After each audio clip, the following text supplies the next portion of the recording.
اعوذ باللہ من الشیطان الرجیم بسم اللہ الرحمن الرحیم۔ ناظرین محترم، قرآن کریم کی تلاوت، ترجمہ اور تفسیر پر مشتمل اس پروگرام پیغام قرآن کے ساتھ میں ہوں آپ کا میزبان محمد رئیس احمد۔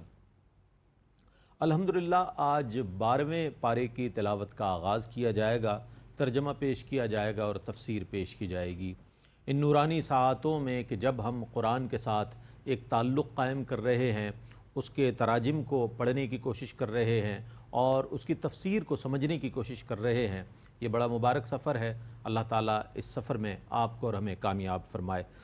تلاوت کلام الرحمن فرمائیں گے ممتاز و معروف قاری جناب قاری نعمان نعیمی صاحب۔ السلام علیکم ورحمۃ اللہ وبرکاتہ۔ وعلیکم السلام ورحمۃ اللہ وبرکاتہ۔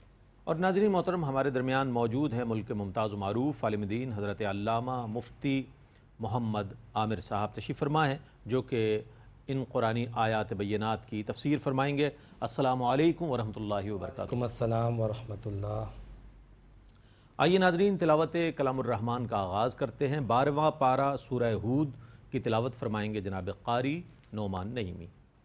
اعوذ باللہ من الشیطان الرجیم، بسم اللہ الرحمن الرحیم۔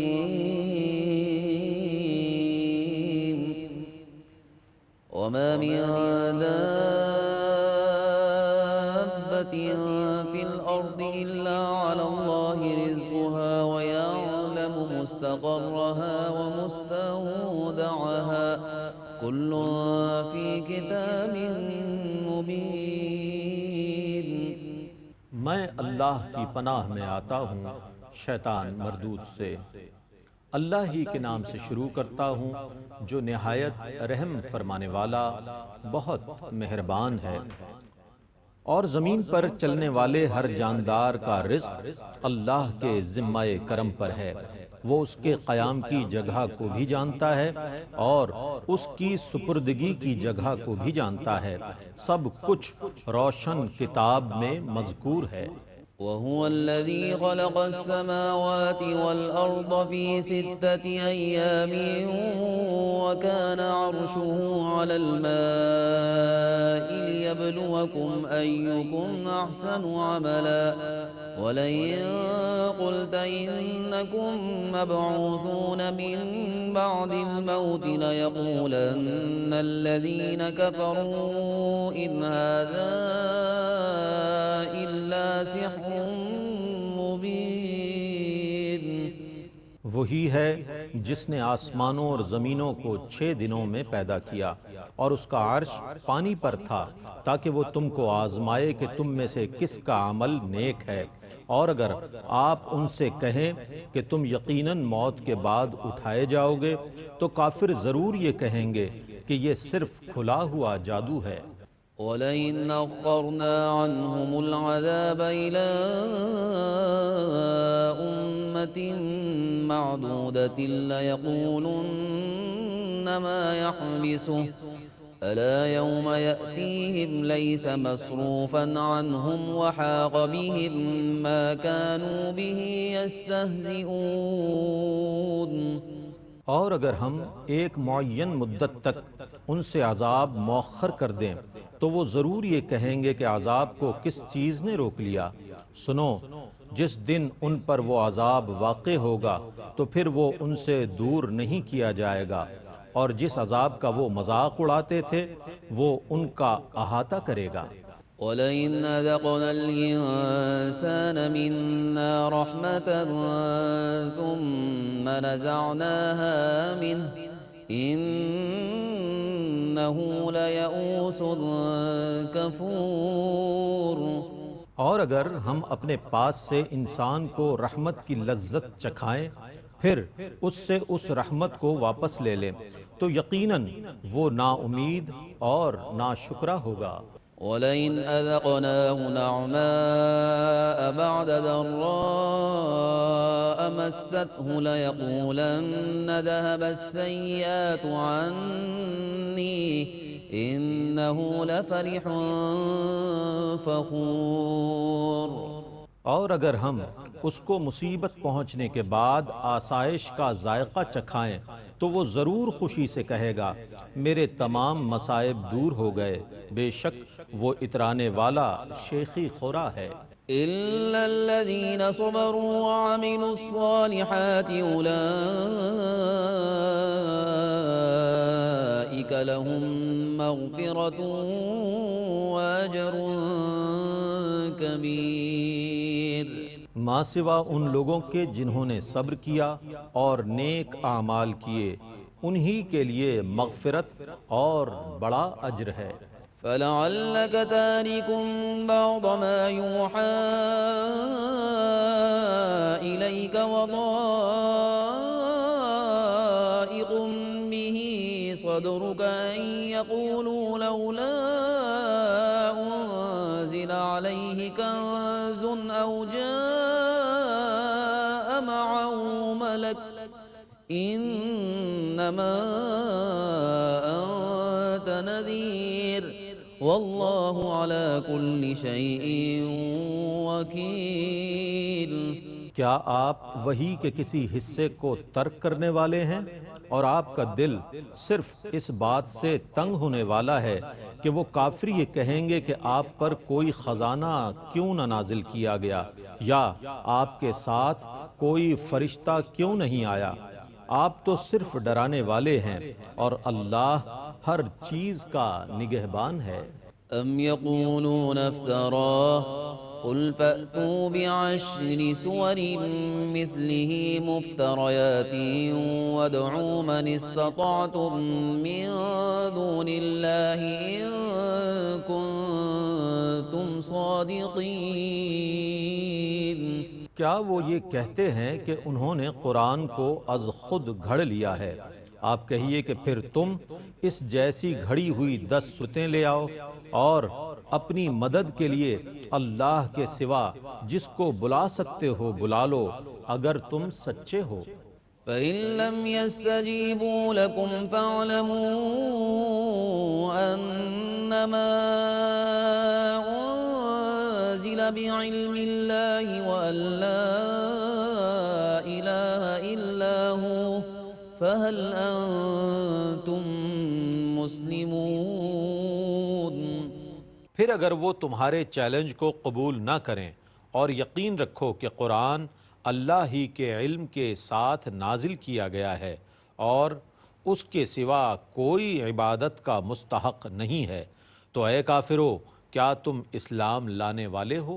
من كان يريد الحياة الدنيا وزينتها نوفي إليهم أعمالهم فيها وهم فيها لا يبخسون۔ جو لوگ صرف دنیا کی زندگی اور اس کی آسائش کو طلب کرتے ہیں تو ہم ان کے کل اعمال کا صلہ یہیں دے دیں گے اور یہاں ان کے صلے میں کوئی کمی نہیں کی جائے گی۔ أولئك الذين ليس لهم في الآخرة إلا النار وحبط ما صنعوا فيها وباطل ما كانوا يعملون۔ یہی وہ لوگ ہیں جن کے لیے آخرت میں آگ کے سوا کچھ نہیں ہے اور انہوں نے دنیا میں جو کام کیے وہ ضائع ہو گئے اور جو کچھ وہ کرتے تھے وہ برباد ہے۔ أفمن كان على بينة من ربه ويتلوه شاهد منه ومن قبله كتاب موسى إماما ورحمة أولئك يؤمنون به ومن يكفر به من الأحزاب فالنار موعده فلا تك في مرية منه إنه الحق من ربك ولكن أكثر الناس لا يؤمنون۔ کیا جو شخص اللہ کی طرف سے دلیل پر ہو اور اس کے پاس اللہ کی طرف سے گواہ بھی ہو اور اس سے پہلے موسیٰ کی کتاب جو رہنما اور رحمت ہے وہ بھی گواہ ہو، وہ ان منکروں کے برابر ہو سکتا ہے؟ یہی لوگ ہیں جو اس پر ایمان رکھتے ہیں، اور تمام فرقوں میں سے جس نے بھی اس کے ساتھ کفر کیا اس کی وعید کی جگہ دوزخ ہے۔ سو اے مخاطب، تم اس کے متعلق شک میں نہ پڑنا، بے شک وہ تمہارے رب کی طرف سے حق ہے، لیکن اکثر لوگ ایمان نہیں لاتے۔ ومن أظلم ممن افترى على الله كذبا أولئك يعرضون على ربهم ويقول الأشهاد هؤلاء الذين كذبوا على ربهم ألا لعنة الله على الظالمين۔ اور اس سے بڑھ کر ظالم کون ہوگا جو اللہ پر جھوٹا بہتان تراشے؟ یہ لوگ اپنے رب کے سامنے پیش کیے جائیں گے اور تمام گواہ یہ کہیں گے یہی وہ لوگ ہیں جنہوں نے اپنے رب پر جھوٹ باندھا تھا۔ سنو، ظالموں پر اللہ کی لعنت ہو۔ الذين يصدون عن سبيل الله ويبغونها عوجا وهم بالآخرة هم كافرون۔ جو لوگ اللہ کی راہ سے روکتے ہیں اور اس میں کجی تلاش کرتے ہیں، اور وہ آخرت کا کفر کرنے والے ہیں۔ أولئك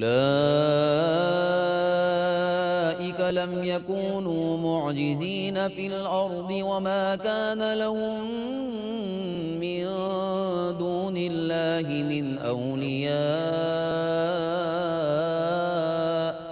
يضاعف لهم العذاب ما كانوا يستطيعون السمع وما كانوا يبصرون۔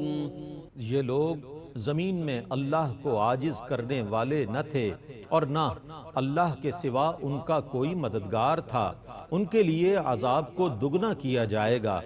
یہ شدت کفر کی وجہ سے حق کو سننے کی طاقت نہیں رکھتے تھے، اور نہ یہ بغض کی وجہ سے حق کو دیکھتے تھے۔ أولئك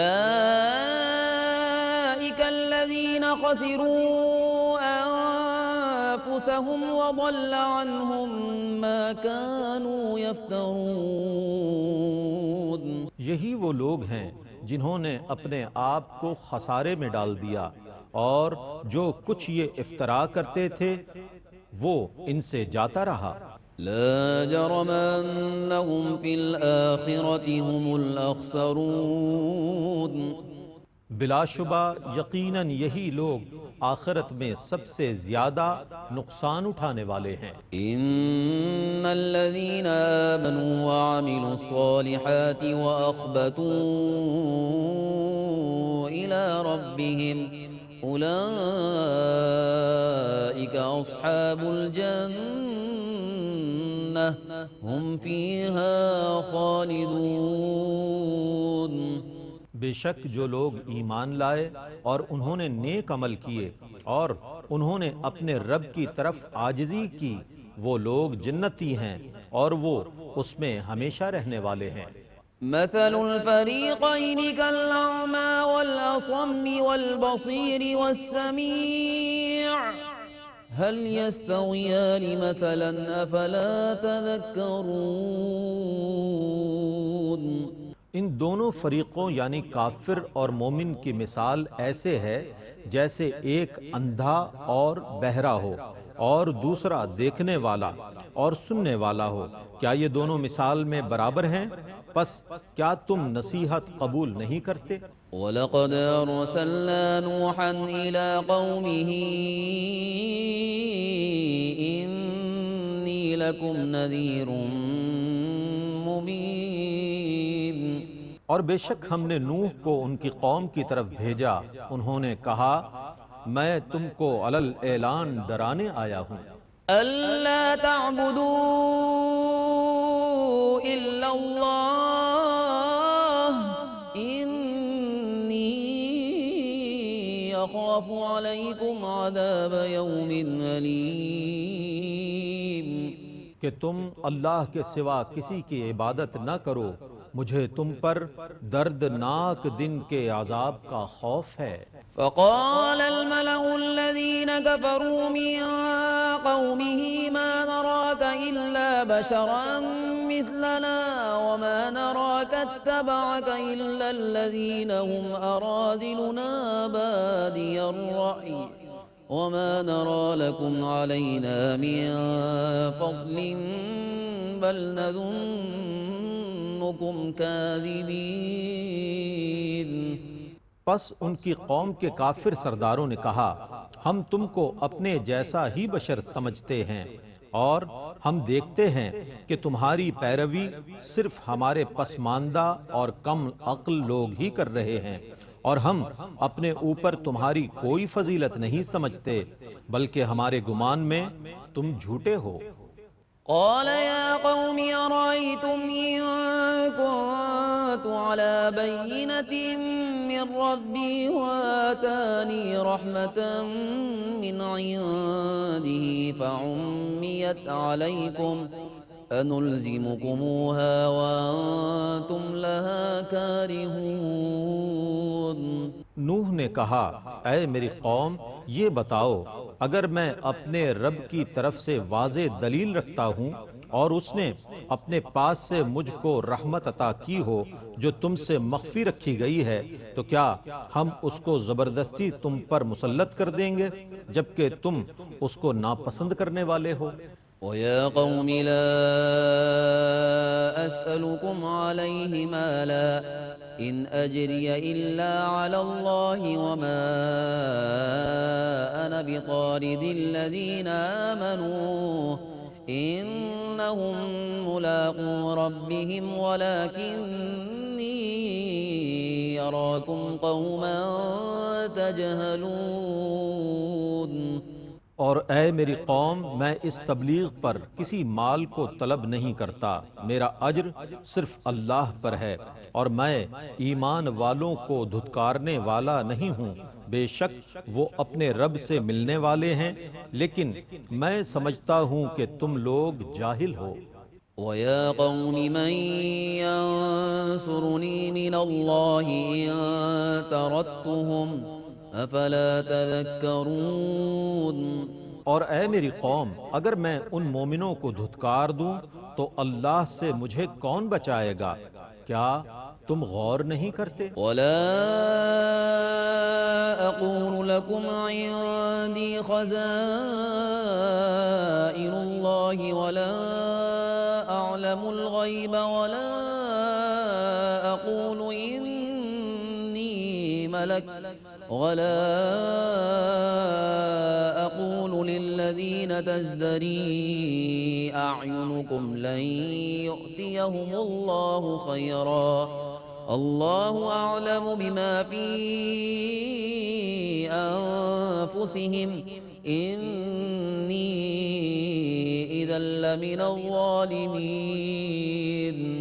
اور میں تم سے یہ نہیں کہتا کہ میرے پاس اللہ کے خزانے ہیں، اور نہ یہ کہ میں از خود غیب جانتا ہوں، اور نہ میں یہ کہتا ہوں کہ میں فرشتہ ہوں، اور جو لوگ تمہاری نظروں میں حقیر ہیں میں ان کے متعلق یہ نہیں کہتا کہ اللہ ہرگز ان کو کوئی خیر نہیں عطا فرمائے گا۔ اللہ خوب جانتا ہے جو کچھ ان کے دلوں میں ہے، اگر بالفرض میں ایسا کہوں تو بے شک اس صورت میں میں ظالموں میں سے ہو جاؤں گا۔ قالوا يا نوح قد جادلتنا فأكثرت جدالنا فأتنا بما تعدنا إن كنت من الصادقين۔ انہوں نے کہا، اے نوح، تم نے ہم سے بحث کی اور بہت زیادہ بحث کی، اب اگر تم سچے ہو تو وہ عذاب لے آؤ جس سے تم ہمیں ڈراتے ہو۔ قال إنما يأتيكم به الله إن شاء وما أنتم بمعجزين۔ نوح نے کہا، اگر اللہ نے چاہا تو تم پر وہ عذاب اللہ ہی لائے گا اور تم اس کو عاجز کرنے والے نہیں ہو۔ ولا ينفعكم نصحي إن أردت أن أنصح لكم إن كان الله يريد أن يغويكم هو ربكم وإليه ترجعون۔ اور اگر میں تم کو نصیحت کروں تو میں اپنی نصیحت سے تم کو فائدہ نہیں پہنچا سکتا، جبکہ اللہ تمہیں گمراہ کرنے کا ارادہ کر چکا ہو۔ وہی تمہارا رب ہے اور تم اسی کی طرف لوٹائے جاؤ گے۔ أم يقولون افتراه قل إن افتريته فعلي إجرامي وأنا بريء مما تجرمون۔ کیا وہ یہ کہتے ہیں کہ اس رسول نے اس قرآن کو از خود گھڑ لیا ہے؟ آپ کہیے کہ اگر بالفرض میں نے اس کو گھڑ لیا ہے تو میرا گناہ میرے ذمے ہے اور میں تمہارے گناہوں سے بری ہوں۔ وَأُوحِيَ إِلَى نُوحٍ أَنَّهُ لَن يُؤْمِنَ مِن قَوْمِكَ إِلَّا مَن قَدْ آمَنَ فَلَا تَبْتَئِسْ بِمَا كَانُوا يَفْعَلُونَ۔ اور نوح کی طرف وحی کی گئی کہ آپ کی قوم میں سے صرف وہی لوگ ایمان لانے والے تھے جو پہلے ایمان لا چکے ہیں، پس آپ ان کی کاروائی سے مغموم نہ ہوں۔ وَاصْنَعِ الْفُلْكَ بِأَعْيُنِنَا وَوَحْيِنَا وَلَا تُخَاطِبْنِي فِي الَّذِينَ ظَلَمُوا إِنَّهُمْ مُغْرَقُونَ۔ اور آپ ہماری نگرانی میں ہماری وحی کے موافق کشتی بنائیے اور ظالموں کے متعلق ہم سے کوئی بات نہ کریں کیونکہ وہ ضرور غرق کیے جائیں گے۔ وَيَصْنَعُ الْفُلْكَ وَكُلَّمَا مَرَّ عَلَيْهِ مَلَأٌ مِّن قَوْمِهِ سَخِرُوا مِنْهُ قَالَ إِن تَسْخَرُوا مِنَّا فَإِنَّا نَسْخَرُ مِنكُمْ كَمَا تَسْخَرُونَ۔ اور نوح کشتی بنا رہے تھے اور جب بھی ان کی قوم کے کافر سردار ان کے پاس سے گزرتے تو ان کا مذاق اڑاتے۔ نوح نے کہا اگر تم ہمارا مذاق اڑا رہے ہو تو جس طرح تم اب ہمارا مذاق اڑا رہے ہو تو وقت آنے پر ہم بھی تمہارا مذاق اڑائیں گے۔ فَسَوْفَ تَعْلَمُونَ مَن يَأْتِيهِ عَذَابٌ يُخْزِيهِ وَيَحِلُّ عَلَيْهِ عَذَابٌ مُقِيمٌ۔ پھر ان قریب تم کو معلوم ہو جائے گا کہ کس پر رسوا کرنے والا عذاب آتا ہے اور کس پر دائمی عذاب آئے گا۔ حَتَّى إِذَا جَاءَ أَمْرُنَا وَفَارَتِ النُّورُ قُلْ نَحْمِلُ فِيهَا مِن كُلٍّ زَوْجَيْنِ اثْنَيْنِ وَأَهْلَكَ إِلَّا مَن سَبَقَ عَلَيْهِ الْقَوْلُ وَمَا آمَنَ مَعَهُ إِلَّا قَلِيلٌ۔ حتیٰ کہ جب ہمارا حکم آ پہنچا اور تنور ابلنے لگا تو ہم نے نوح سے فرمایا اس کشتی میں ہر قسم کے نر اور مادہ جوڑوں کو سوار کر لو اور اپنے گھر والوں کو بھی سوا ان کے جن کو غرق کرنے کا فیصلہ ہو چکا ہے، اور ایمان والوں کو بھی سوار کر لو، اور ان پر کم لوگ ہی ایمان لائے تھے۔ وقال اركبوا فيها بسم الله مجريها ومرساها إن ربي لغفور رحيم۔ اور نوح نے کہا اس کشتی میں سوار ہو جاؤ، اس کا چلنا اور ٹھہرنا اللہ ہی کے نام سے ہے، بے شک میرا رب ضرور بخشنے والا بے حد رحم فرمانے والا ہے۔ وهي تجري بهم في موج كالجبال ونادى نوح ابنه وكان في معزل يا بني اركب معنا ولا تكن مع الكافرين اور وہ کشتی انہیں پہاڑ جیسی موجوں میں لے کر جا رہی تھی، اور نوح نے اپنے بیٹے کو پکارا جبکہ وہ ان سے الگ تھا، اے بیٹے ہمارے ساتھ سوار ہو جاؤ اور کافروں کے ساتھ نہ رہو۔ قال ساوي إلى جبل يعصمني من الماء قال لا عاصم اليوم من أمر الله إلا من رحم وحال بينهما الموج فكان من المغرقين۔ اس نے کہا میں عنقریب کسی پہاڑ کی پناہ میں آ جاؤں گا جو مجھے پانی سے بچا لے گا۔ نوح نے کہا آج اللہ کے عذاب سے کوئی بچانے والا نہیں ہے سوا اس کے جس پر خود اللہ رحم فرمائے، اور ان دونوں باپ بیٹے کے درمیان موج حائل ہو گئی، سو وہ ڈوبنے والوں میں سے ہو گیا۔ وقيل يا أرض ابلعي ماءك ويا سماء أقلعي وغيض الماء وقضي الأمر واستوت على الجودي وقيل بعدا للقوم الظالمين۔ اور حکم دیا گیا کہ اے زمین اپنا پانی نگل لے، اور اے آسمان تھم جا، اور پانی خشک کر دیا گیا اور کام پورا کر دیا گیا، اور کشتی جودی پہاڑ پر ٹھہر گئی، اور کہہ دیا گیا کہ ظالم لوگوں کے لیے رحمت سے دوری ہے۔ ماشاءاللہ ناظرین، 12ویں پارے سورہ ہود کی تلاوت اور ترجمے سے ہم نے اپنے قلوب و اذہان کو منور کیا۔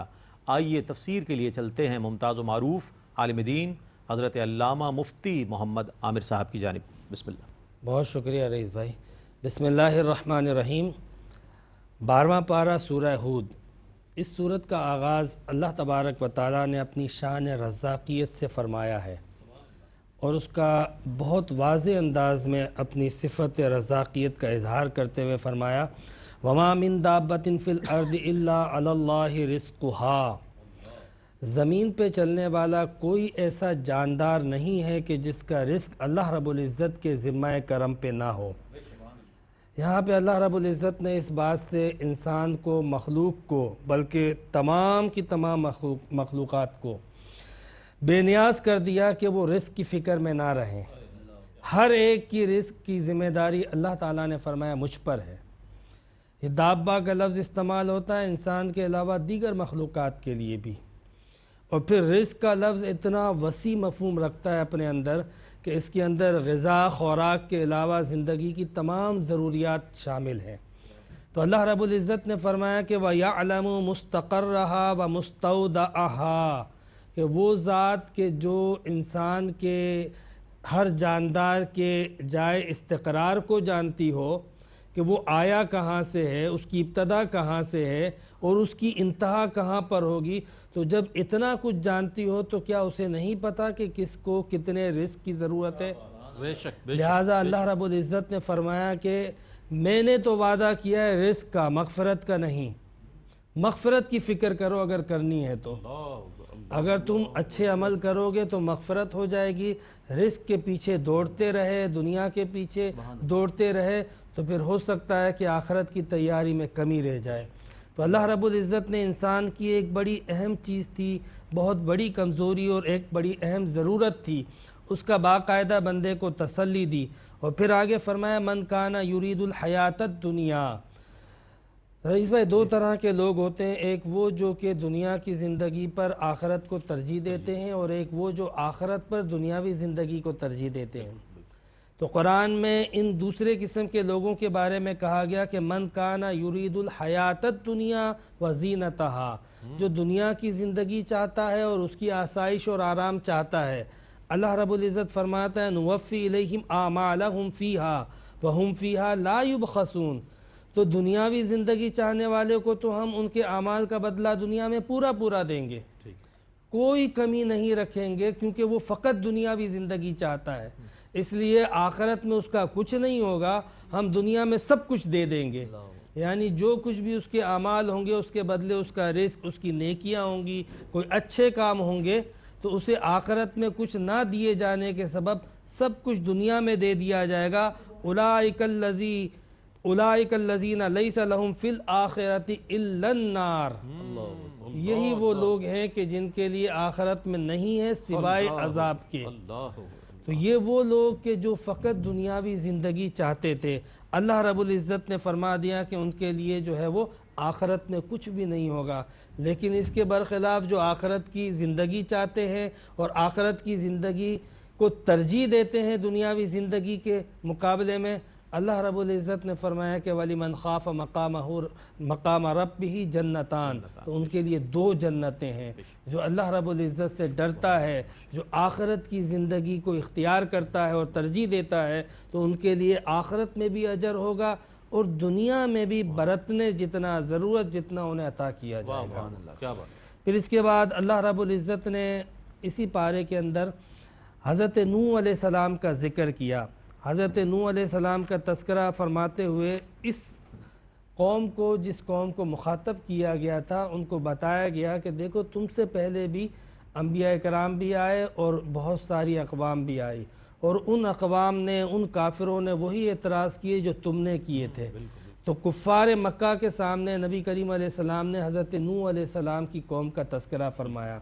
حضرت نوح علیہ السلام کا ذکر یوں تو قرآن پاک کی 28 سورتوں کے اندر موجود ہے، اور حضرت آدم علیہ السلام کے بعد تقریباً 1000 سال کے عرصے کے بعد آپ تشریف لائے۔ 8ویں پشت کے اندر جو ہے وہ آپ حضرت آدم علیہ السلام کی اولاد میں شمار ہوتے ہیں۔ گو کہ آپ بھی آدم ثانی ہیں، لیکن حضرت آدم کی 8ویں پشت میں حضرت لامک کے بیٹے ہیں آپ کے والد کا نام لامک تھا اور خود آپ کا نام یشکر تھا۔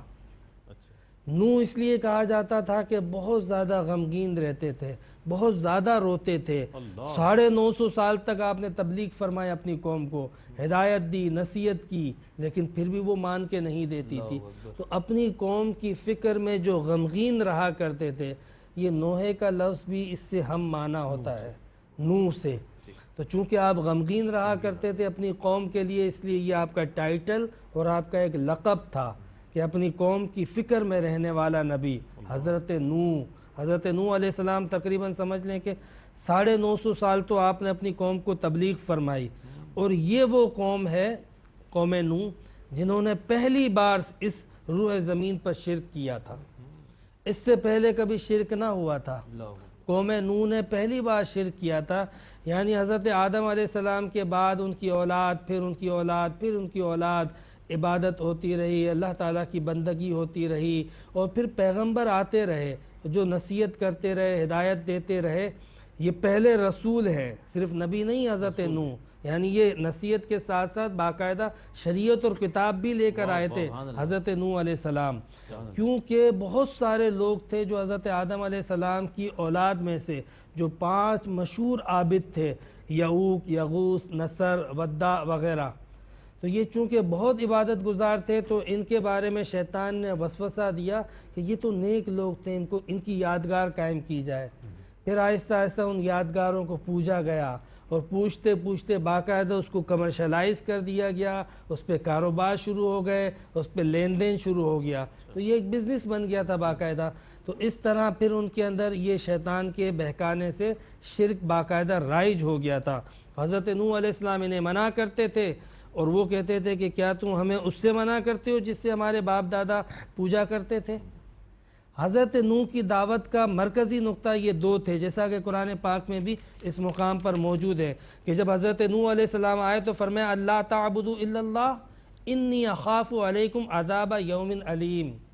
اللہ تعالیٰ سے ڈرانا اور آخرت کا عذاب، یہ وہ 2 چیزیں ہیں رئیس بھائی کہ اس کے بیچ سب کچھ آ جاتا ہے۔ اللہ رب العزت پر ایمان کا مطلب یہ ہے کہ اللہ کی ہر بات پر ایمان، اللہ کے فرشتوں پر ایمان، اللہ کے ملائکہ پر ایمان، اللہ کی کتابوں پر ایمان، اللہ کے احکامات پر ایمان۔ تو ایمان باللہ اصل ہے سارے ایمانیات کی، کیا بات، سبحان اللہ۔ اور خوف خدا اور خوف آخرت اعمال صالحہ کی جڑ ہے، کیا بات، جسے یہ پتا ہو کہ مجھے آخرت میں اللہ کو جواب دینا ہے، اسے پھر پتا ہے کہ مجھے کیا کام کرنا ہے اور کیا نہیں کرنا ہے۔ یہی وجہ تھی کہ کفار نے جب یہ دیکھا، حضرت نوح علیہ السلام کی قوم نے جب یہ دیکھا کہ یہ تو ہمیں آخرت میں اور اللہ کے عذاب سے ڈرا رہے ہیں، تو وہ جانتے تھے کہ اس عذاب سے ڈرانے کا مطلب یہ ہے کہ یہ سارے کام چھوڑ دینے پڑیں گے۔ یعنی حیرت کی بات یہ ہے کہ کافر جانتا تھا اللہ کو ماننے کا مطلب، کہ اللہ کو ماننے کا مطلب کیا ہے۔ آج مسلمان نہیں جانتا کہ اللہ کو ماننے کا مطلب کیا ہے، کیا کرنا ہے اور کیا نہیں کرنا، یہ کافر جانتا تھا، اس لیے اس نے انکار کر دیا۔ وہ اپنے کام نہیں چھوڑ سکتا تھا، وہ اپنے کاروبار نہیں چھوڑ سکتا تھا، وہ جن چیزوں میں ملوث تھا اس میں برقرار رہنا چاہتا تھا، اس کے نفس نے اجازت نہیں دی، اس نے انکار کر دیا، اس نے بالکل منع کر دیا۔ تو حضرت نوح علیہ السلام کی جو دعوت کی بنیاد ان دو چیزوں پر تھی، اور باقاعدہ انہوں نے شرک کیا، شرک میں مبتلا رہے اور سمجھاتے رہے، لیکن بہرحال وہ نہ مانے۔ 950 سال حضرت نوح علیہ السلام نے اس قوم کو تبلیغ فرمائی، اور 950 سال کے اندر یہ ہوتا تھا کہ وہ لوگ مر جاتے تھے تو اپنی اولادوں کو نصیحت کرتے تھے کہ دیکھو یہ تمہیں دعوت دے گا، تم اس کی دعوت پہ کبھی ایمان مت لانا۔ یعنی حضرت نوح علیہ السلام کی قوم کی نسلیں در نسلیں جو ہے وہ اس کام میں، شرک میں ملوث رہی، اور حضرت نوح علیہ السلام ان کو دعوت در دعوت دیتے رہے۔ یعنی مرنے والا وصیت و نصیحت کر کے مرتا تھا کہ اس کی بات مت ماننا، کیونکہ ہمارے آباء و اجداد نے کہا ہے کہ اس کی وجہ سے عذاب آئے گا۔ یہ عجیب بات ہے کہ یہ تو درست تھا کہ عذاب تو آئے گا، مگر ان بے وقوفوں کو یہ نہیں پتا تھا کہ اس کے انکار سے عذاب آئے گا، نہ کہ اقرار سے۔ وہ الٹا عذاب سے بچنے کے لیے انکار سکھاتے تھے، اور بجائے اس کے کہ حضرت نوح علیہ السلام کی تعظیم کی جائے، ان کی تعلیم اور ان کی دعوت کو قبول کیا جائے، وہ اذیت دیتے، تکلیف دیتے، مذاق اڑاتے۔ یہاں تک کہ ایک وقت آیا کہ حضرت نوح علیہ السلام سے ان کی قوم نے کہا، قالوا یا نوح قد جادلتنا فاکثرت جدالنا، اے نوح ہم بہت جھگڑ چکے، اب تم ایک کام کرو، جس عذاب سے تم نے ہمیں ڈرایا ہے اس عذاب کو لے آؤ۔ تو یہ حضرت نوح علیہ السلام کی قوم کا معاملہ تھا کہ اس طریقے سے وہ تبلیغ فرماتے رہے، وہ انکار کرتے رہے، حضرت نوح علیہ السلام دعوت دیتے رہے، وہ کفر کرتے رہے۔ یہ معاملہ چلتا رہا 950 سال۔ حضرت نوح علیہ السلام نے ان سے کہا کہ اگر تم نہیں مانو گے تو عذاب آئے گا، اور وہ اتنی حد دھڑمی میں آگے بڑھ چکے تھے، کہنے لگے ٹھیک ہے آپ جو عذاب کی بات کرتے ہو لے آؤ، ہم دیکھ لیں گے۔ تو یہ وہ مقام ہوتا ہے بندہ جب خدا سے اتنا غافل ہو جائے اور اپنی حقیقت اور حیثیت کو بھول جاتا ہے۔ پھر اس قوم پر عذاب آیا جس کا ذکر انشاءاللہ آئندہ ایپیسوڈ کے اندر کیا جائے گا، تاکہ ہمیں پتہ چلے کہ قرآن کس طریقے سے نصیحت کرتا ہے کافروں کو، منکروں کو، اور کس طریقے سے ہدایت دیتا ہے ماننے والوں کو۔ اللہ رب العزت ہمارے اس صحیح کو پیغام، قرآن کے اس پیغام کو اپنی بارگاہ میں قبول و منظور فرمائے۔ ماشاءاللہ مفتی صاحب، بہت خوبصورت انداز میں آپ نے تفسیر فرمائی، اور ناظرین گرامی 12ویں پارے کی ابتدا ہوئی آج، اور تلاوت، ترجمہ اور تفسیر آپ تک پہنچائی گئی۔ اللہ تعالیٰ سے دعا ہے کہ اللہ تعالیٰ ARYQ TV کے اس اہتمام کو قبول فرمائے، اور ہمیں فیضان قرآن نصیب فرمائے، اور ہمیں عرفان قرآن نصیب فرمائے، تاکہ قرآن کے میسج کو سمجھ سکیں اور اس کے مطابق اپنی زندگی گزار سکیں۔ پیغام قرآن سے اپنے میزبان محمد رئیس احمد کو اجازت دیجیے۔ اللہ حافظ۔